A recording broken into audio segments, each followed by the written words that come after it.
संसाधन मंत्री सुरेश रावत ने भी प्रेस कॉन्फ्रेंस की और राज्य सरकार की उपलब्धियां गिनाई हैं। मंत्री सुरेश रावत ने कहा कि भजनलाल सरकार पेपर लीक पर लगाम लगाते हुए लगातार युवाओं को नौकरी का तोहफा दे रही है। उन्होंने ये दावा किया कि दिसंबर तक युवाओं की 1 लाख भर्तियां निकाली जाएंगी और अब तक 50,000 नियुक्तियां तो दे दी गई हैं। पूर्ववर्ती कांग्रेस की सरकार केवल पेपर लीक करने में लगी रही। 17 पेपर लीक की घटनाएं सामने आई है, जिसमें 8 पेपर रद्द करने पड़े और इसके कारण लगातार युवाओं के साथ खिलवाड़ किया गया। और हमारी जो सरकार है भजनलाल जी की, हमने कहा कि भाई 1 साल के अंदर हम 1 लाख लोगों को नौकरियां देंगे, तो दिसंबर तक ये आंकड़ा चुनेंगे। कि आपने देखा होगा कि कई बार हमने जिला स्तर पर कार्यक्रम करके जिन लोगों को नौकरियां सरकार दे रही है उनको हमने नियुक्ति पत्र कार्यक्रम आयोजित करके दिए हैं, तो लगभग 50,000 के करीब ये आंकड़ा बैठा है।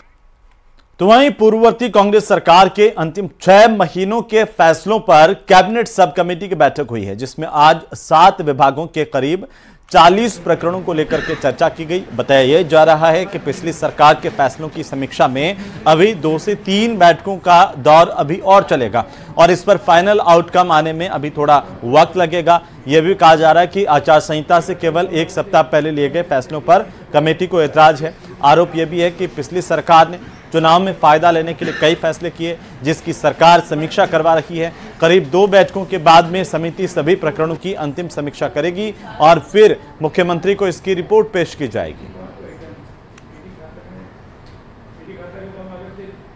यह बहुत हमारी मीटिंग्स हुई हैं।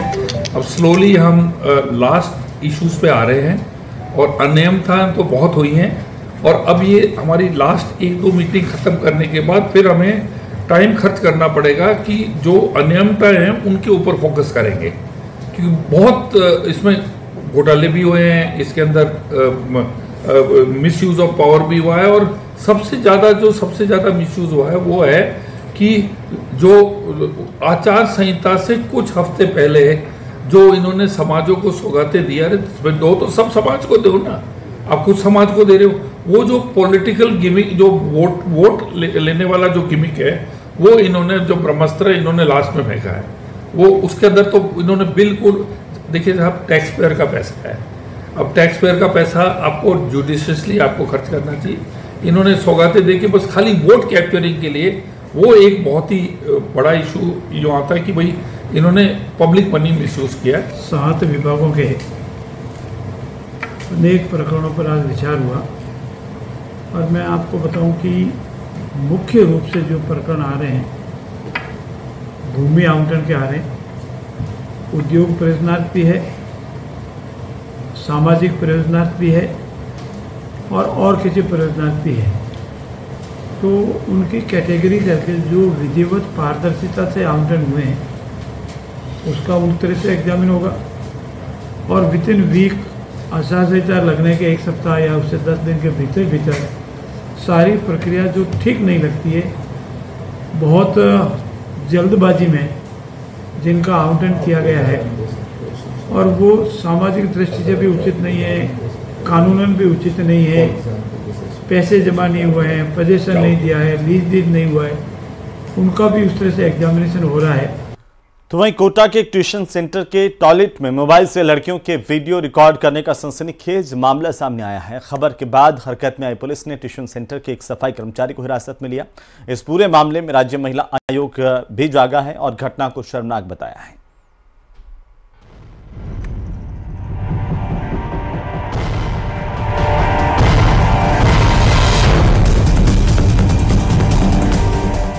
कोटा के ट्यूशन सेंटर में शर्मनाक हरकत, लड़कियों के वॉशरूम में सीक्रेट कैमरा, हिरासत में सफाई कर्मी, सवालों में tuition centre.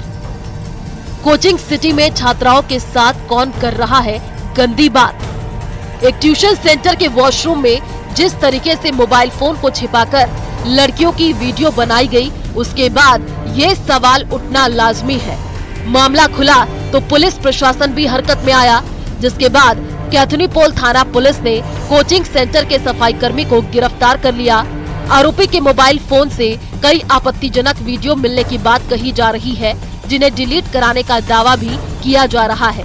SP doctor Amrita Duhan का कहना है, इस मामले में भारतीय न्याय संहिता और IT एक्ट समेत कई धाराओं में मुकदमा दर्ज कर लिया गया है। जिला कोटा शहर के थाना कैथूनी पोल में हमें कल सूचना मिली थी एक निजी ट्यूशन सेंटर जहां पर 50-60 बच्चे पढ़ने आते हैं। वहां पर एक शौचालय में एक वॉशरूम में वीडियो कैमरा इसका फोन का लगा के और रिकॉर्डिंग की जा रही थी महिलाओं की, बच्चियों की। तो उसको सूचना को मिलते ही तुरंत SHO CO मौके पर पहुंचे और फोन को जब्त किया गया। जो फोन जिसका नाम है विकास पवार, जो वहां पर उस ट्यूशन सेंटर में पियोन का काम कर रहा था, उसको तुरंत डिटेन कर लिया गया और उनकी जो पीड़िता हैं उनकी कंप्लेंट पर FIR 7 धाराओं में IT एक्ट में दर्ज कर और अनुसंधान जारी है। इसमें हम ये भी देखेंगे कि क्या ये सिर्फ उस विकास की अकेले की ही गलती रही है, अपराध रहा है, या इसमें और किसी की भी मिलीभगत है। उसी अनुसार अग्रिम कार्रवाई की जाएगी। कोचिंग सेंटर में हुए इस शर्मनाक वाकये पर राज्य महिला आयोग ने भी संज्ञान लिया और घटना को शर्मनाक बताया। राज्य महिला आयोग अध्यक्ष रेहाना रियाज ने बताया कि इस मामले पर कोटा कमिश्नर से बातचीत के दौरान उन्होंने आरोपी को कड़ी से कड़ी सजा देने की मांग की है। बच्चियों की जो बाथरूम के अंदर किसी ने मोबाइल फिट कर रखा था, तो किसी लड़की की नजर गई, जो कोचिंग में जो बच्चे आते हैं उनमें से किसी एक बच्ची की नजर उस पर गई। उन्होंने जाके कही, वो मोबाइल निकाला गया है। कमिश्नर साहब ने मुझे ये कहा है कि वो व्यक्ति को भी गिरफ्तार किया, मोबाइल हाथ में लेके उसमें जो भी आपत्तिजनक बातें थी जो उन्होंने रिपोर्ट किया था सारा डिलीट किया गया है। तो मैंने उनको कहा है कि अगर यूरिन करने में भी परहेज करें बच्चियां, अगर कोई वॉशरूम को यूज करने में परहेज करें, अगर नहाने के लिए परहेज करें, तो मैंने कहा ये कैसी जिंदगी। तो मैंने कहा गिरफ्तारी नहीं है उसकी, अच्छी तरह से उसको जो मैक्सिमम पनिशमेंट मिल सकता है वो, और पुलिस जो कर सकता है उसके खिलाफ वो सब कुछ करें। लड़कियों के वॉशरूम में मोबाइल कैमरे से रिकॉर्डिंग कब से की जा रही थी ये साफ नहीं है। पुलिस फॉरेंसिक जांच की बात कर रही है ताकि ये पता चल सके कि मोबाइल रिकॉर्डिंग कब से की जा रही थी, साथ ही ये भी पता चल सके कि कोई वीडियो वायरल हुआ है या नहीं। अब सबसे बड़ा और अहम सवाल ये है कि क्या सफाई कर्मी अकेले इस पूरे मामले में शामिल है या फिर वो किसी के इशारे पर ऐसा कर रहा था।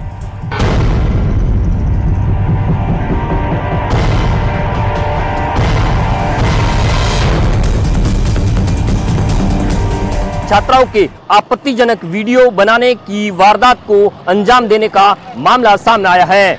हालांकि पुलिस ने तत्परता दिखाते हुए वारदात को अंजाम देने वाले आरोपी को गिरफ्तार कर लिया। आरोपी इसी ट्यूशन सेंटर का सफाई कर्मचारी बताया जा रहा है। बड़ा सवाल कि आरोपी ने किसकी मिलीभगत से इस तरह की वारदात को अंजाम दिया।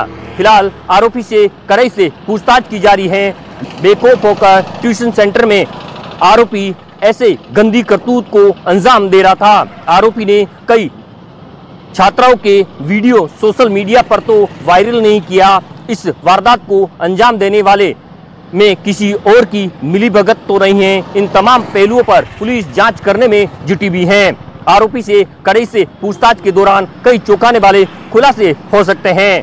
कोटा से न्यूज़ 18 हिंदुस्तान के लिए ओम प्रकाश मारू।